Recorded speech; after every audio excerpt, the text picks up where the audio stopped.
But first, statistics show Phoenix has some of the deadliest streets in the country, and now activists are urging the city to make changes they believe will save lives. Advocates for bicyclists showed up in full force at this week's city hearing, reigniting the conversation in honor of late beloved downtown ambassador Hans Hughes. He was hit by a car as he rode his bike home from work. David CALTABIANO is live in downtown Phoenix on Fillmore Street. David, what do activists want done there?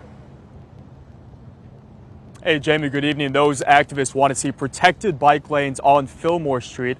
It's the same street where Hans Hughes was hit by a car back in August.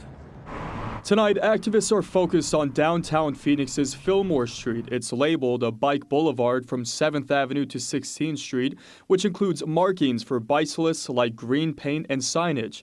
But cycling advocates like Urban Phoenix Project's Ryan Boyd says it's not safe. It's been kind of a joke to call it a bicycle boulevard because if you look at any other city that has a bicycle boulevard, it has a bike lane. It has protected bike lanes, and it also has other things that slow down traffic. Fillmore right now has a nice little arrow that says you should share the street with the bicyclist, and unfortunately motorists just don't listen to that.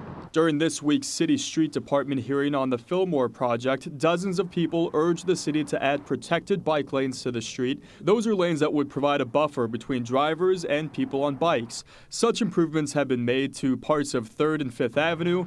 Boyd says it's a step in the right direction. I'd rather have broken bollards than broken bones on a person who gets hit by one of these things. It was the harsh reality for Hans Hughes, a beloved downtown ambassador who was hit by a car as he rode his bike home from work on Fillmore and 1st Street by an alleged drunk driver. There's a lot of people that could be the next Hans, unfortunately, if we don't do something that actually provides them with some kind of protection. Now Boyd, with Hughes on his mind, hopes the city listens to their pleas.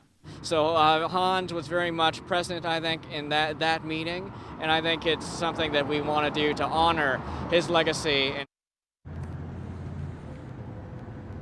And the City Streets Department finishes their public input process for Fillmore Street mid next month. After that, and if they decide to have the protected bike lanes, the project could be finished on the street by spring of 2022, Jamie.